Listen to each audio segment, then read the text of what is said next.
ఆపదలో ఉన్నానని తెలియనివాడు ఆపదలో లేనివాడు కాదు. ఉన్న ఆపద తెలియనివాడు.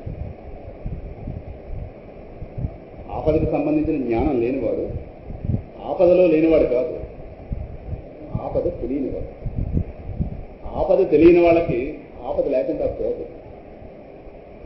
ఉదాహరణకి ఓ పిల్లవాడు కాస్తాడు, ఒక ఆట వస్తువు అనుకుని నిజమైన పావును చుట్టుకుంటాడు అనుకోండి. నిజమైన పావుని ఆట వస్తువు అనుకుని జ్ఞానం లేదా, ఏదో కదులుతున్న బొమ్మ అనుకుని దాన్ని చుట్టుకునే ప్రయత్నం చేస్తుంటే తల్లి దూరం నుంచి చూస్తుంది. ఇప్పుడు ఆపద ఎవరికి, భయం ఎవరికి? ఆపద పిల్లవాడికి, భయం తల్లి. ఏ పిల్లవాడికి భయం ఎందుకు లేదు? ఆపదకు సంబంధించిన జ్ఞానం లేదు కనుక. ఆవిడకి ఆపదకు సంబంధించిన జ్ఞానం ఉంది కనుక ఆవిడ భయం ఉండదు కనుక కేకలు వేస్తుంది. దాన్ని దూరంగా విసిరి వాళ్ళకి అర్థమవుపోవచ్చు. కానీ ఆపదకు సంబంధించిన జ్ఞానం లేకపోయినా ఊరంతా ఆపదలో ఉన్నాడు వాడు. అది కనుక కాటు వేస్తే వాడి దాకా ప్రమాదం. అందువల్ల ఆపదలో ఉన్నాడు కానీ జ్ఞానం లేనివాడు ఉంది. ఉన్న ఆపదకు సంబంధించిన జ్ఞానం ఉంది. అంటే జ్ఞానం ఉండడం లేకపోవడం ప్రధానంగా ఉంది. జ్ఞానం లేనప్పుడు ఆపదల్లో ఉన్నా లేడని అనుకుంటాడు మనిషి, ఇంకా జలసాగా జీవిస్తుంటాడు. వాడి మీద జీవితం లేదనుకుంటాడు, రకరకాల భ్రాంతులతో ఉంటాడు. అటువంటి సమయంలో ఆపద దొంగ దెబ్బ తీసుకుంది కనుక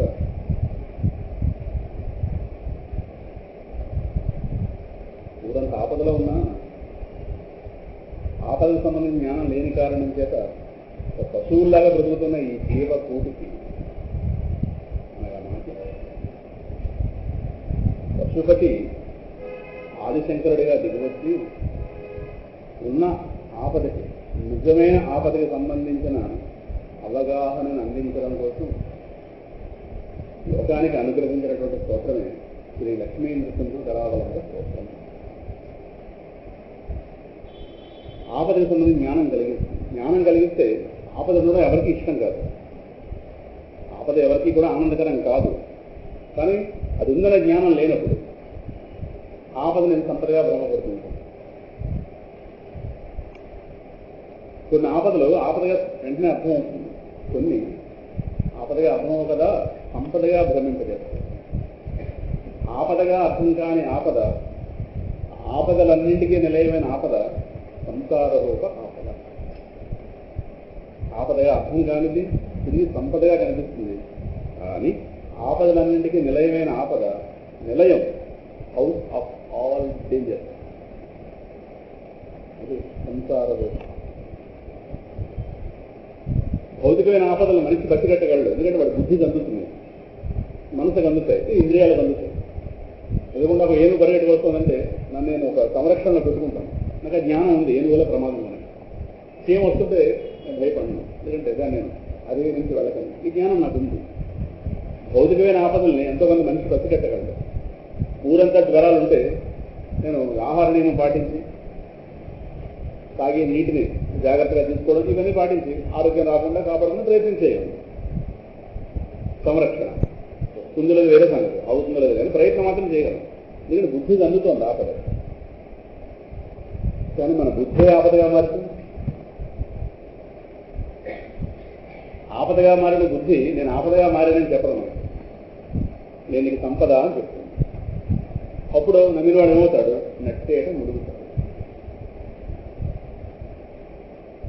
ఆపదగా మారిన బుద్ధి, ఆపదలనే సంపదలుగా భ్రాంతి పడే బుద్ధి కలిగి ఉన్న మనకి జీవకోటికి ఉన్న ఆపదకు సంబంధించినటువంటి పరిపూర్ణ స్పృహ అందించేటటువంటి గురుస్వరూపం కావాలి. ఈ పశువులందరికీ నియామకుడైనటువంటి పశుపతి. పశువు అంటే పాశము చేత బంధింపబడి ఉన్న వాళ్ళము. ఏంటా పాశం? దేహమే నేను అనే తలంపు, ఆ దేహాత్మ భావనే సంసారం. సత్యం కాంతి అని సత్యం అనుకోవడం, సత్యాన్ని లేదనుకోవడం, ఇదే మోహము. ఈ మోహరూప పాశంతో బంధింపబడిన జీవులందరూ పశువులే. ఈ పశువులకి అధిపతి పశుపతి. ఆ పశుపతే ఆదిశంకరుడిగా దిగొచ్చి లోకానికి ఉన్నటువంటి ప్రమాదం తెలియకపరచకపోతే జరుగుతుంది ఏమవుతుంది? కనుక ఆదిశంకరుడు మహానుభావుడు నిన్నటి రోజున ఏ సందర్భంలో ఆయన ఈ స్తోత్రంతో స్వామిని స్థుతించడానికి పూనుకున్నారనే సన్నివేశం చెప్పుకునే ప్రయత్నంలో నిన్నటి రోజున చాలా విషయాలు, అసలు ఈ స్తోత్రానికి ఒక ప్రాతిపదిక ప్రహ్లాదుడు నృసింహస్వామిని చేసినటువంటి స్థుతి అనే విషయం చెప్పుకున్నాం. నిన్నటి విషయాలు కొద్దిగా స్పృశించి, ఎందుకంటే నిన్న రాని వాళ్ళు ఇవాళ వచ్చారు, నిన్న వచ్చిన విన్న వాళ్ళకి ఆ ఆలోచనలు గుర్తించి పోయే కనుక ఆ జ్ఞానం మాకు స్పష్టంగా ఉంది కనుక ఒకసారి మళ్ళీ చెప్పుకుంటే ఫౌండేషన్ సరిగ్గా పడుతుంది. అప్పుడు 3వ రోజు ప్రవచనం నుంచి ఎప్పుడు కూడా 2వ రోజు ప్రవచనంలో వక్త అయిన వాడు మొదటిలో చెప్పిందని మళ్ళీ రిపీట్ చేయాలి. రీక్యాప్చులేషన్ ఉంటాం దాన్ని, సింహావలోకనం. ఒకసారి దాన్ని స్పృశించుకుని వెళ్ళాలి. ఎప్పుడు కూడా కొత్త ప్రవచనం ప్రారంభించే ముందు రోజు చెప్పుకున్న దాన్ని నా దగ్గర మీరు పరిశీలిస్తూనే ఉన్నారు. ఎప్పుడు కూడా ఒక పావుగంట దాన్ని తీసుకుంటాను. కారణం ఆ కనెక్షన్ అందాలి. మళ్ళీ ఏమో నేను చెప్పింది అర్థమవుతే అర్థమైపోవచ్చు, బుద్ధిలో నిలబడితే నిలబడకపోవచ్చు. ఆ కనెక్షన్ ఇస్తే కానీ ముందుకు వెళ్ళను. అది ఇవ్వకుండా ముందుకు వెళ్ళాను అనుకుంటే నిష్ప్రయోజనం. ఎందుకంటే ప్రవచన సంప్రదాయం పెద్దల వల్ల తెలిసి కనుక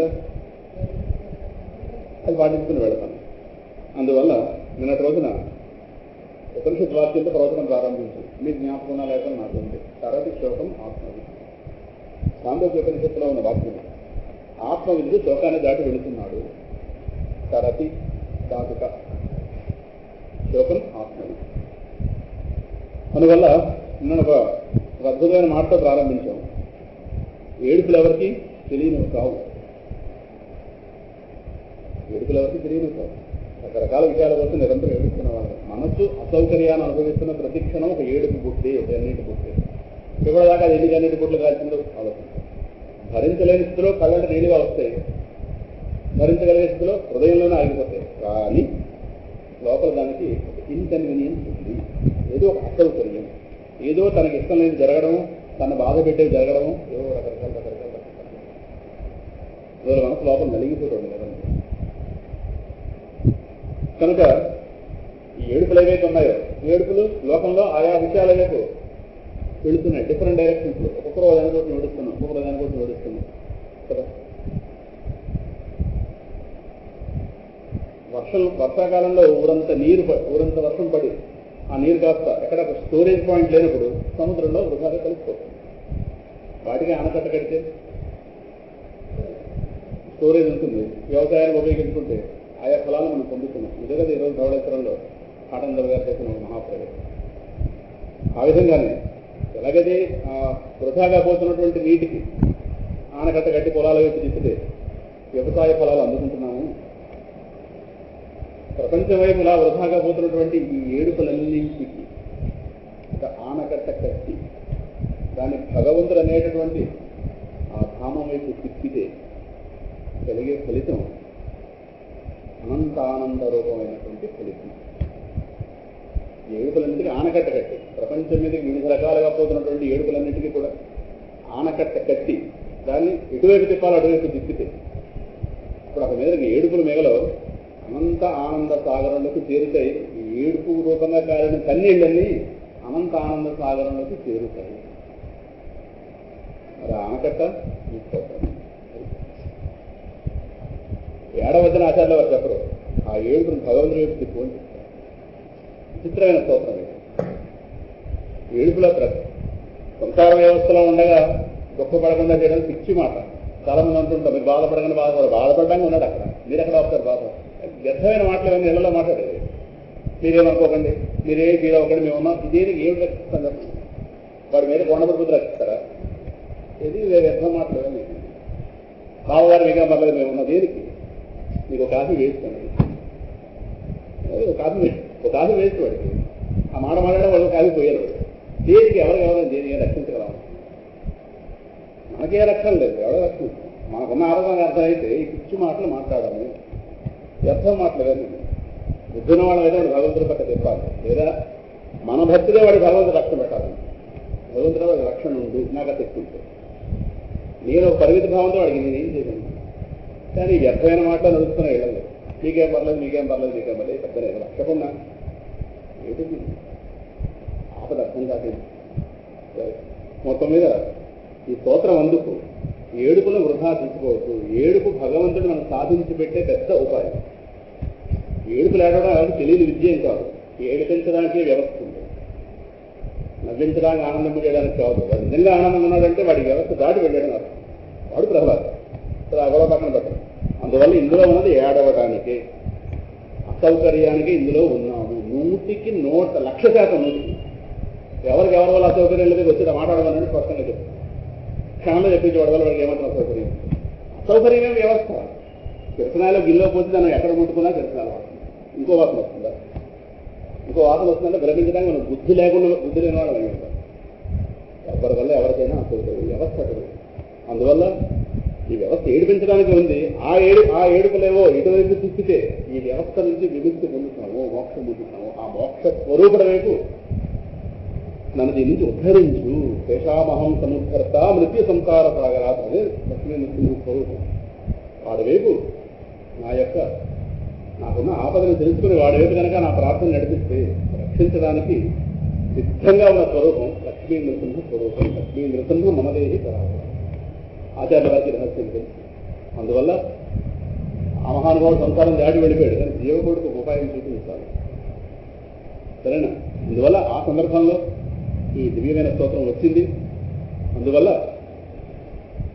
ఏదైతే ఉందో ఈ ఏడుపులకి నిలయమైనటువంటి విశ్వం, ప్రపంచం ఉందని మన అందరికీ తెలుసు. ఎంత ఉందో తెలియదు, ఎంతో ఉందని మాత్రం తెలుసు. తెలియనంతుంది, తెలుసుకోలేనంటుంది. ప్రపంచం అయితే కనిపిస్తుంది నిరంతరం ప్రసిద్ధంగా. హద్దులు లేని ప్రపంచం, ఒక అవధులు లేని ప్రపంచం నా మంది లాగా తేలిపారలాగా పరిస్థితి ఉంది. నిరంతరం మార్పు చెందుతోంది. రకరకాలు కావచ్చు. కానీ ప్రపంచం అయితే కనిపిస్తుంది, కానీ ప్రపంచంగా ఎవరున్నాడో వాడు కనిపిస్తుంది. కొండగా కనిపిస్తున్న మట్టి నాకు స్పష్టంగా కనిపిస్తుంది. కొండ మట్టి అయినా స్పష్టంగా చెప్పేసి దీనికి పెద్ద జ్ఞానం అక్కర్లే, మామూలు వ్యవహార జ్ఞానం సరిపోతుంది. ప్రపంచం అయితే కనిపిస్తుంది. ప్రపంచం ఉందని తెలుసుకోవడానికి ఏ భగవద్గీత అక్కర్లేదు.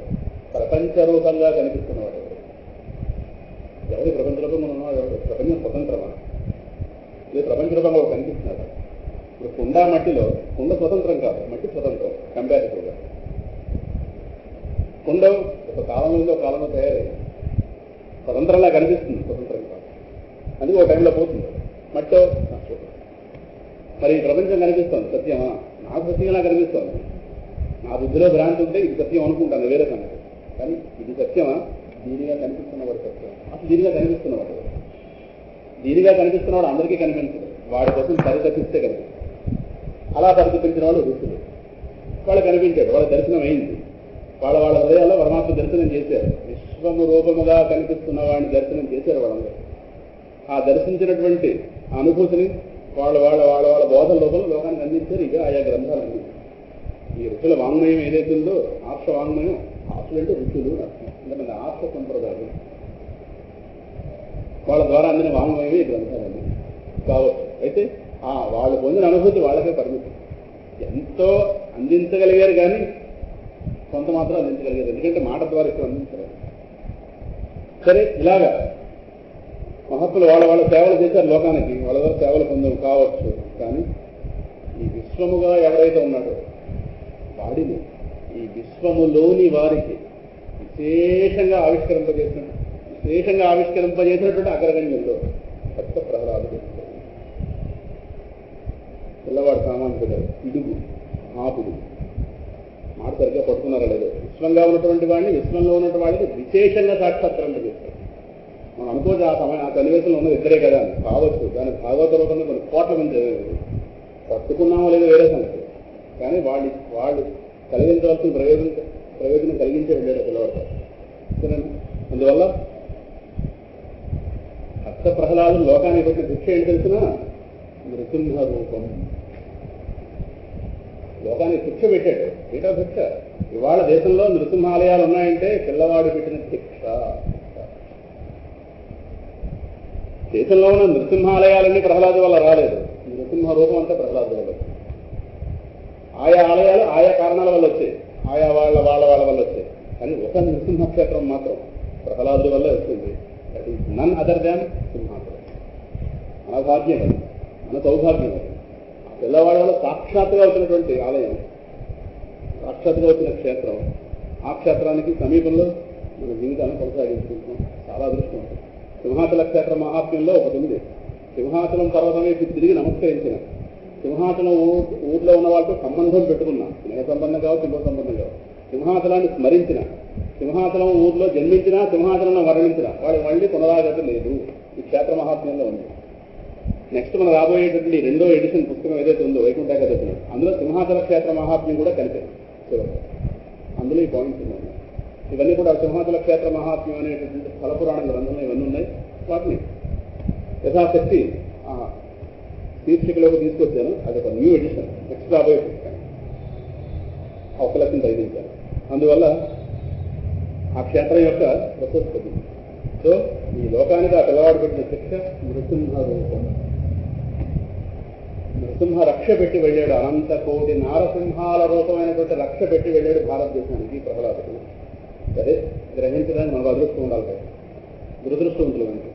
అందువల్ల ఆ పిల్లవాడి వల్ల లోకానికి జరిగినటువంటి మేలు సామాన్యమైన మేలు కాదు అనేది కనీసం ఈ దశలోనే గుర్తిస్తే వాడుకుంటాం. కారణం ఒకటే,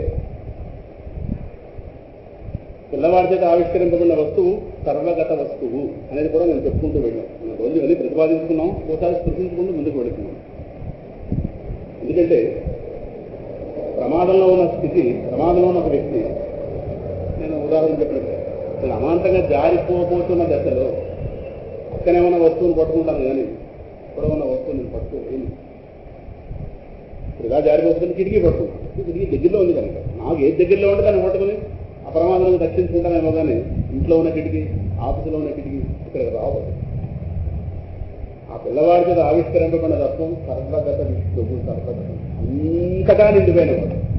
అంతటా నిండిపోయి ఉన్నవాడు కనుక, వాడి స్పృహ కనుక, వాడి స్పృహతో నేను బ్రతికితే నా బాధ, నా ఆనందం, నా సర్వత్వం వాడితో నేను కూడి నిరంతరం జీవిస్తాను.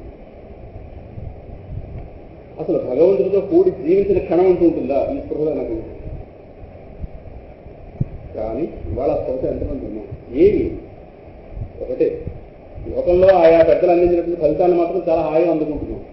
నేను చెప్పినట్టుగా ఈ కరెంట్ ఒకడు కనుక్కున్నాడు, ఫ్యాన్ ఒకడు కనుక్కున్నాడు, వాళ్ళ సౌకర్యాలు హాయిగా వాడుకుంటున్నాం. కాటన్ దొరగారు బ్రిడ్జి పెట్టాడు, వాడుకుంటున్నాం. రైలు ఎవరికైనా పెట్టాడు, వాడుకుంటున్నాం. విమానం ఎవరు కనిపెట్టాడు, వాడుకుంటున్నాం. అమెరికాను ఎవరు కనిపెట్టాడు, వాడుకుంటున్నాం. ఎలక్ట్రిక్ బల్బులు ఎవరు కనిపెట్టాడు, వాడుకుంటున్నాం. ఈ సౌకర్యాలు వాడుకుంటున్నాం. ఇవన్నీ ప్రపంచంలో భాగమైన ఆయా జ్ఞానాలు. మరి వీటికి ఆయా మేధావులకి అంబేద్కర్ గారు ఇచ్చిన రాజ్యాంగాన్ని వాడుకుంటున్నాం. వెళుతున్నాయి రోజులు వాళ్ళు. సరే, ఒక సర్వజ్ఞుడు గారు పక్కన పెట్టండి, ఆయన గారికి ఎవరో మేధావి, ఆయన గారు కూడా సన్మానం చేస్తున్నాం, ఊరంతా ఆయన విగ్రహాలు పెట్టాం. మరి వీళ్ళందరికీ ఆయా భౌతిక జ్ఞానాల్ని ప్రసాదించిన వీళ్ళకి ఎంత బ్రహ్మరథం పెడితే, విశ్వానికి విశ్వకారణ వస్తువుని దర్శింపజేసిన ఆ పిల్లవాడికి ఎంత బ్రహ్మరథం పట్టాలి? ఎన్ని బంగారాధాలు ఎక్కించి చేయించాలి, కానీ పట్టుకునే నాథులు, ఆ ఫలితం అందుకునే నాథులు లేకుండా పోయాం. భగవంతుడు లోకాన్ని చూపించిన సామాన్యం, వాడు దర్శించడం వేరు, వాడు దర్శించడమే గొప్ప విషయం.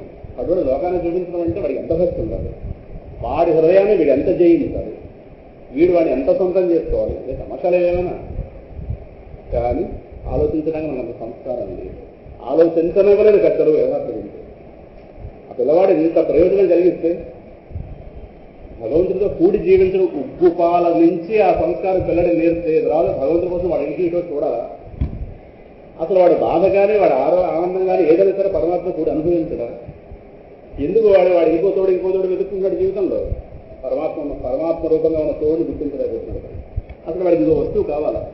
అసలు మనిషిని అధర్మం చేస్తాడు పరమాత్మ కూడా ఉన్నాడంటే, నా ఆఫీసు ఎదురుకుండా కూర్చొని అధర్మం చేస్తానా? ఏది మనిషి అధర్మం ఎందుకు చేస్తాడు? ఈరోజు పరమాత్మ ఎక్కడో ఉన్నాడు అనుకుని, అసలు లేడనుకుని కొంతమంది ఉంటే ఎక్కడ ఉన్నాడు అనుకుని, ఇక్కడ మాత్రం లేడు, కానీ నేనేం చేసినా పర్వాలేదు. ఇంతేనా అధర్మం బయలుదేరింది? మనిషికి పరమాత్మ సంబంధించిన జ్ఞానం అంటూ ఉంటే, పరమాత్మ నాకు నా దేహం కన్నా దగ్గరగా ఉన్నాడు. అసలు మన అందరికంటే దగ్గరగా ఉన్న మన దేహం, నాకు నా దేహం కన్నా దగ్గరగా, నాకు నా ఊపిరి కన్నా దగ్గరగా ఉన్నాడు పరమాత్మ. నాకు నా నీడలా ఉన్నాడు, నాకు వాడికి అవిభాజ్యం అనే స్పృహతో కనుక తల్లి పాల కన్నా ప్రధానమైన జ్ఞానం ఇది. అందుకే తల్లి పాలు తాగితే పాడైపోతాడేమో ప్రహ్లాదుడు, ముందే కడుపులో జ్ఞానం నేర్చుకుని బయటకు వచ్చాడు. ఈ తల్లి పాలన విషయమే ఉందేమో. ఎందుకంటే ఆవిడ గారు భగవంతుడి ఏదో ఏదో అపోహలు ఇక్కడ కాల ద్వారా ఏదంటే ఆ సంస్కారం పెడుతున్నాం. అది ముందే జ్ఞానం పొందుతుంది లోకంలో హాయిగా సేఫ్ పొజిషన్లోకి వచ్చాడు. ఆదా తలిపాల దగ్గర పంపించాడు. కనిన జనని కన్నా ఘనదయాదాయక ఇదియా అనుగ్రహం అరుణాచలం లేదా పరిపూర్ణ విష్ణు జ్ఞానం ఉప్పు పాలతను పట్టిస్తే అసలు వాడు ఎంత సంస్కారవంతులు అవుతాడు. అటువంటి వాడికి ఆదర్శపరిధికి ఈ భూమి నోచుకుందా అసలు అదృష్టం. అత్యంతే దేవుడు అంటే ఎక్కడ కూర్చున్నాడు ఎక్కడ కూర్చున్నాడు అపోహలతో ఉండిపోయింది. ఆ పిల్లవాడంత మహత్తర ప్రయోజనం అందిస్తే తల్లిదండ్రులు ఆశిస్తుందని ఏదో వృధా చేసుకున్నవాడిని ఎలా మనం అయ్యో అంటామో మనం ఇప్పుడు అందరూ అయ్యో అనాల్సింటారు. అందరూ అనుకోవాలంటే దేవుడు అనగానే దేవుడు తోడుతో బతుకుతున్నామా చెప్పండి. అసలు దేవుడు తోడుతో బతికి ఎంత హాయి ఉంటుంది. గోపికలకే భాగ్యం మనకు లేదా? పరమాత్మ వాళ్ళకే బతకడం మనకు కాదా? మనం ఎందుకు బతకలేకపోతున్నాం? లేడనుకుని ఇక్కడ లేడనుకుని నాతో లేడనుకుని ఎక్కడో ఉన్నవాడు నాకేదో ఎదురు ఉంటే లేకపోతే అప్పుడు మనసులోకి వస్తుంటాడు. వాడు నాలుగు పాలు కట్టడంలో గీయడం అయితే లేకపోతే నీకు నాకు తెలియదు. నాతోనే ఉన్నాడని స్పృహ ఉంటే నా ప్రతి ఆలోచన వాడిని వేసే ప్రతి పుష్పం, నా ప్రతి భావన వాడిని అలంకరించే ఒక మాల కాదా? నా యొక్క ప్రతి నడక వాడికి ప్రదక్షిణ, నా ప్రతి మాట వాడికి అర్చన, వాడికి స్తోత్రం. ఏదైంది ఇక పరమాత్మ నేను ఎక్కడ వేరుగా నేను తినే అన్నం వాడికి నైవేద్యం. నేను పడుకునే నిద్ర వాడి గారు పగలు. చెప్పండి ఎక్కడ పరమాత్మ మనకి ఎక్కడ దూరం ఉంది? అనుభవిస్తే ఇది, అనుభవించకపోతే ఎక్కడ దూరంగా పెట్టింది. అంటే అంత మహత్వ సంపాదించి వెళ్ళాడు కదా. పెద్దలు ఆ సంస్కృతి అందించలేదు. స్వభావంగా మళ్ళీ చెప్తున్నాను, పెరగొట్టారు ఎక్కడో చెడిపోయింది. పరమాత్మ ఎక్కడో దూరంగా చూపించడం ప్రారంభించారు. చాలా నష్టపోయాం. అసలు ఈ పడిగా జ్ఞానం పొందించాలి. ఎంత వచ్చినా జ్ఞానం ఎందుకు పొందలేదు? ఒకటి పరమాత్మ దూరంగా పెట్టదు. ఆ సంస్కృతి అందించలేదు. చిన్నప్పుడే వినాయకుడిని చూపి దండం పెట్టరా తెల్లదు. వినాయకుడిని ఫోటోలో చూపించి దండం పెట్టండి కానీ నీ కూడా పరమాత్మ ఉన్నాడని చెప్పిందే అయితే లేదా? చెప్పండి. సరస్వతి దండం పెట్టరా అంటే వాడు అక్కడే ఉన్నాడు అనుకో. ఇదే సంస్కృతి అలవాటు. అవి వరణ చూడు దండం పెట్టరా అని